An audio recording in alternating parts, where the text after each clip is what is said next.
Friends आज हामीले class 12 फिजिक्सको mechanical वेभको एउटा इम्पोर्टेन्ट डेरिभेसन लिएर आएको छौँ। यो डेरिभेसन चाहिँ अहिलेसम्म लगभग 11-12 चोटि सोधेको डेरिभेसन भएको कारणले गर्दा यो डेरिभेसन मजाले बुझौँ। यो क्वेसन चाहिँ कसरी सोधेको छ त भन्दाखेरि discuss the Newton's formula for the velocity of sound in gas medium with Laplace correction भनेर भनेको छ। भेलोसिटी अफ साउन्ड भनेर एउटा न्युटन भन्ने साइन्टिस्ट थियो, तपाईँहरूलाई थाहा नै छ। त्यो न्युटन भन्ने साइन्टिस्टले चाहिँ भेलोसिटी अफ साउन्डको एक्सप्रेसन यस्तो हुन्छ है भनेर भनिदिएको हुन्छ क्या। अनि पछि गएर त्यो न्युटन्सको फर्मुला चाहिँ त्यो न्युटन्सको त्यसलाई चाहिँ करेक्ट गरिदिन्छ, ल्याप्लेसले करेक्ट गरिदिन्छ। अब यही कुरालाई चाहिँ हेरौँ। सुरुमा न्युटन भन्ने साइन्टिस्ट चाहिँ अब तपाईँहरूलाई थाहा छ साउन्ड, सुरुमा साउन्ड भनेको कस्तो वेभ भन्नु त मेकानिकल वेभ हो कि होइन। साउन्ड ट्राभल भयो। साउन्ड कसरी ट्राभल हुन्छ, यो सपोजको लागि कम्प्रेसन भयो, यो रेयरफ्याक्सन, यो कम्प्रेसन, यो रेयरफ्याक्सन, यसरी ट्राभल हुन्छ। अब यो न्युटन भन्ने साइन्टिस्टले चाहिँ के भन्नु अरे, यो कम्प्रेसन, यो रेयरफ्याक्सन, कम्प्रेसन, रेयरफ्याक्सन। यो न्युटन भन्ने साइन्टिस्टले चाहिँ के भनेछ भन्दाखेरि यो कम्प्रेसन एन्ड रेयरफ्याक्सन, कम्प्रेस हुँदा त टेम्परेचर बढ्यो कि बढेन भन्नु त, टेम्परेचर बढ्यो।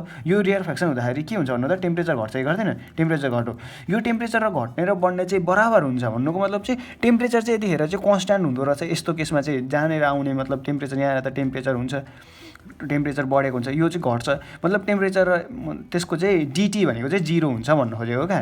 डिटी चाहिँ जिरो हुन्छ भन्न खोज्नुको मतलब चाहिँ कन्स्ट्यान्ट टेम्परेचरमा चाहिँ यो भएको हुन्छ भनेर भन्नु खोजेको। अब यहाँबाट चाहिँ के पाइयो त भन्दाखेरि एकोर्डिङ टु द न्युटन्स भनेर अलिकति लेख्नुपर्छ क्या।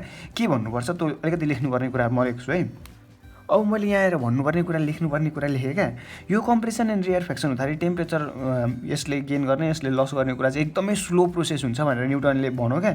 यो त स्लो प्रोसेस त हुँदैन, साउन्ड त एकदमै फास्ट ट्राभल हुन्छ। त्यही भएर चाहिँ यसको फर्मुला मिस्टेक भएको हुन्छ, त्यही भएर ल्याप्लेसले करेक्ट गरेको हुन्छ। यही कुरा चाहिँ हो होइन। अब त्यहाँ कसरी लेख्ने त भन्दाखेरि Newton assume that the formation of rarefaction and compression in air is slow. भनेको यो प्रोसेस चाहिँ कम्प्रेसन एन्ड रेयरफ्याक्सन हुने प्रोसेस चाहिँ एकदमै स्लो हुन्छ र टेम्परेचर, यसको टेम्परेचर चाहिँ सराउन्डिङको टेम्परेचरसँग बराबर हुन्छ। यो टेम्परेचर र यो टेम्परेचर बराबर हुन्छ। त्यही भएर चाहिँ यो चाहिँ आइसोथर्मल क्राइसिस हो। थर्मल हुने बित्तिकै टेम्परेचर कन्स्ट्यान्ट हो क्या। भनेपछि टेम्परेचर कन्स्ट्यान्ट हुँदो रहेछ। हामीलाई के थाहा छ, PV is equal to n RT थाहा छ नि त।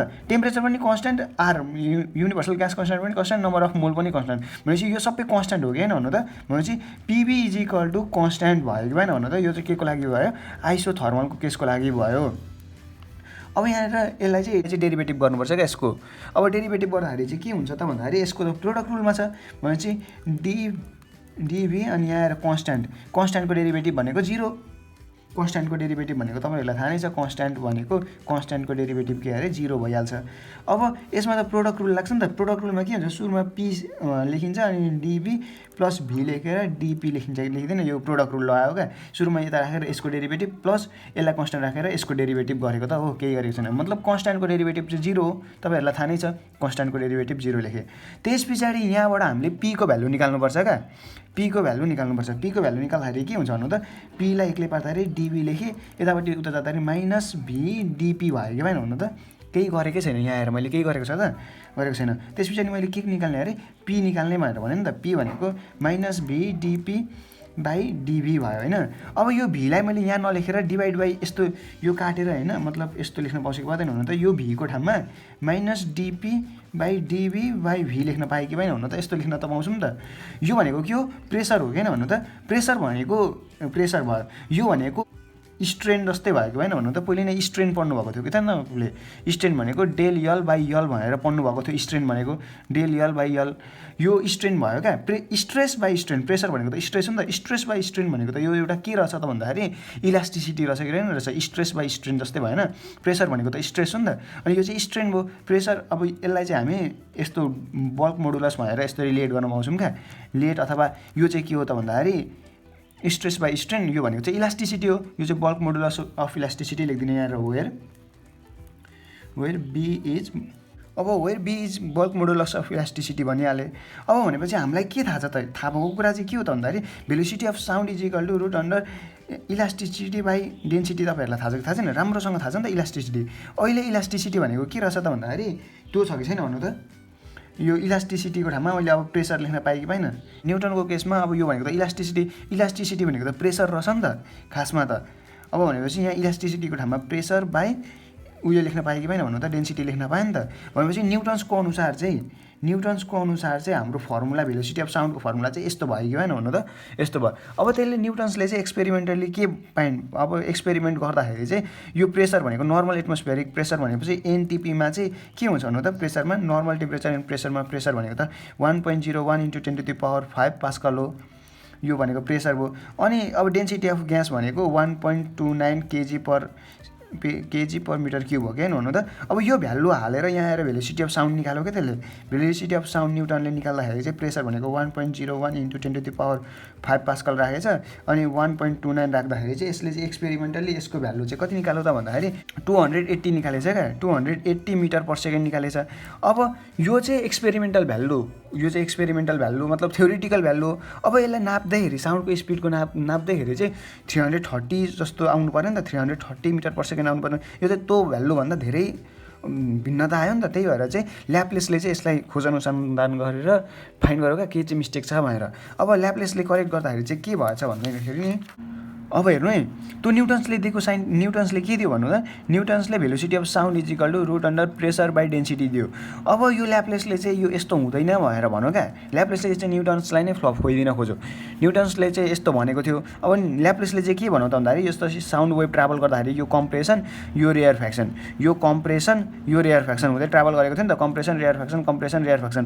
अब यो कम्प्रेसन एन्ड रेयरफ्याक्सन बन्ने प्रोसेस चाहिँ एकदमै फास्ट हुन्छ, त्यही भएर चाहिँ यो साउन्ड ट्राभल गर्दाखेरि यसले चाहिँ एडाबेटिक प्रोसेस फलो गर्छ भनेर ल्याप्लेसले भन्यो क्या। अब ल्याप्लेसले के भनेको रहेछ अलिकति ल्याङ्ग्वेजमा लेखिदिइहालौँ न। अब त्यही ल्याप्लेसले भनेको कुरालाई मात्रै ल्याङ्ग्वेजमा लेखेको। न्युटन्सले यस्तो भनेको थियो, Newton's formula for the velocity of the sound was replace by the Laplace लेखे। न्युटन्सले एउटा फर्मुला दिएको थियो, त्यसलाई चाहिँ रिप्लेस गर्यो अरे, ल्याप्लेसले रिप्लेस गरिदियो अरे।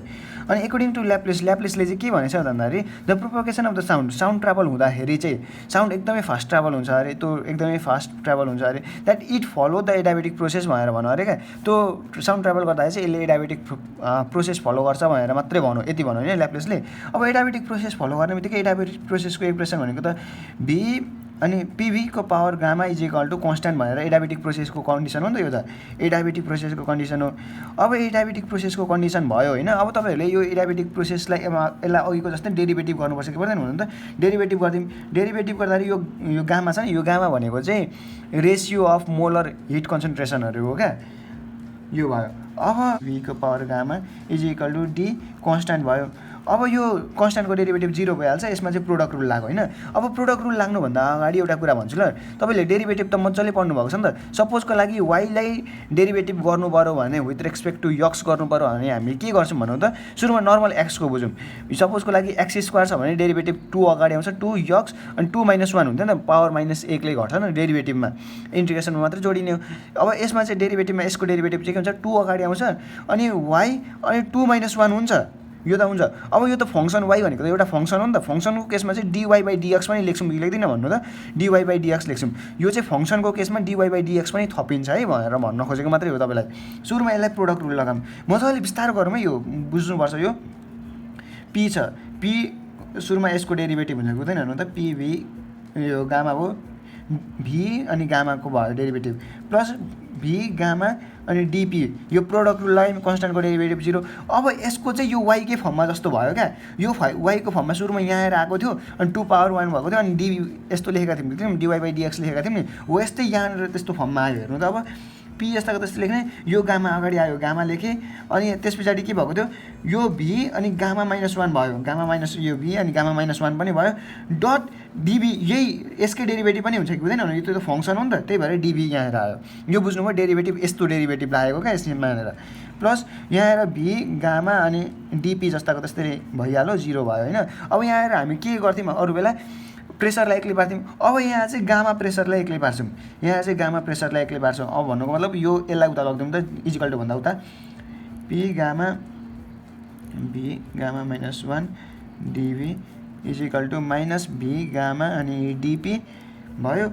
और अब मैले के भने पी अनि यो गामालाई पी गामा यता छोडिदिउँ, अरू सबलाई डिभाइड गरेर लगिदिउँ त, माइनस भी गामा अनि डिपी बाई यो यता आयो भी गामा माइनस 1 भयो अनि यहाँ आएर डिबी पनि बाँकी रह्यो डिबी बाँकी रह्यो यति गरेको त तपाईँहरूले मजाले बुझ्नुभयो नि त केही गरेकै छैन त यहाँ आएर अब पी गामा भनेको के हुन्छ भन्नु त यसलाई चाहिँ होइन यसलाई ब्रेक गरिदिउँ त यसलाई ब्रेक गर्दाखेरि पी गामा माइनस 1 छ होइन पी गामा माइनस 1 छ भने पी गामा डट भी माइनस 1 लेख्न पाउँछ नि त बेस सेम पावर एड हुन्छ कि हुँदैन अनि गामा माइनस 1 यस्तो बनेको हुन्थ्यो अब यसलाई यस्तो गरेर पाइहाल्छ त्यही भएर यति गरिदिउँ त यसलाई चाहिँ गरिदिउँ त सुरुमा अनि यहाँ आएर भी गामा माइनस अगाडि छ अनि डिपी बाई यसलाई के गर्न पाउँछ अरे भी गामा डट भी माइनस 1 अनि डिभी लेख्न पायो कि पाएन भन्नु त पाइहाल्छ अब यो र यो त काटेन भन्नु त यो र यो त सिधै काटिहाल्यो अब बाँकी रहेको यसलाई माइनस 1 छ भने मुनि यो यसको डिभाइड बाई मुनि हुन्छ नि त त्यही भएर भइहाल्यो अब त्यस पछाडि यहाँ आएर P gamma is equal to